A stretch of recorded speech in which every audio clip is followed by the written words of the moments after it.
Cankarjevem domu v Ljubljani je 20. oktobra potekala predstavitev 7 najbolj inovativnih slovenskih projektov s področja socialnega podjetništva. Dogodek vsako leto organizira Inštitut Evropske investicijske banke. Letos je prvič potekal v Sloveniji.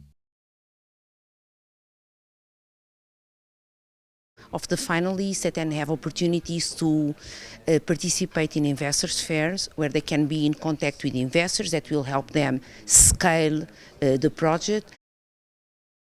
Pomoč pri razvoju socialnega podjetništva podpira tudi Vlada Republike Slovenije.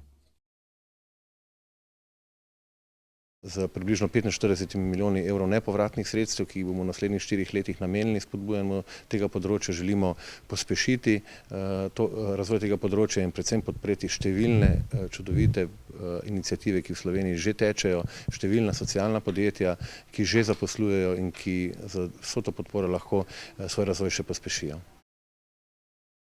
Ekipe so se na predstavitev pripravljale na 2-dnevnih delavnicah pod vodstvom mentorja Davida Trayforda na Ekonomski fakulteti v Ljubljani.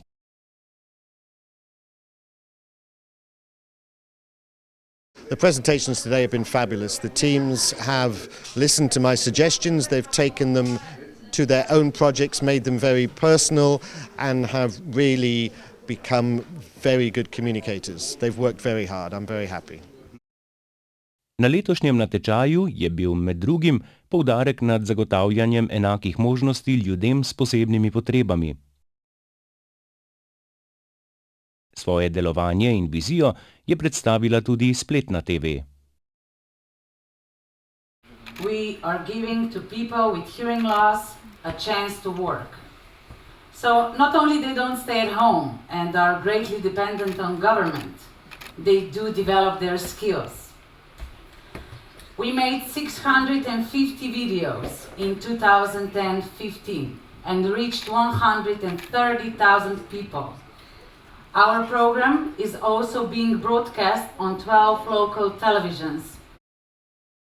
That digital society adopt our model of intergenerational sentence of one senior participant. Trudimo se pripraviti programsko shemo, ki čim bolj zajame dogajanje na področju okvar sluha. Seveda so tukaj aktualni dogodki naše zveze in pa društev.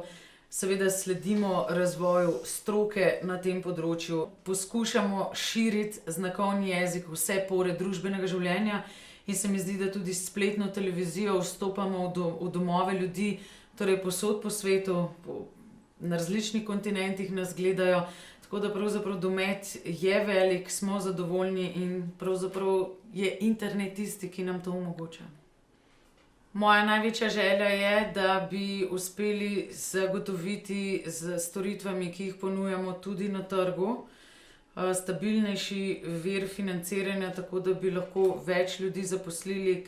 Tako da tukaj mislim, da je en velik potencial. Vedno obstaja možnost produkcije na televiziji, ampak tudi tukaj smo omejeni torej z našimi ljudmi. Definitivno pa bi lahko v bodoče postali osrednji informacijski portal za invalide. Spletna TV je z nastopom na tem dogodku pokazala, da gre za medij, ki se razvija in svoje poslanstvo jemlje resno.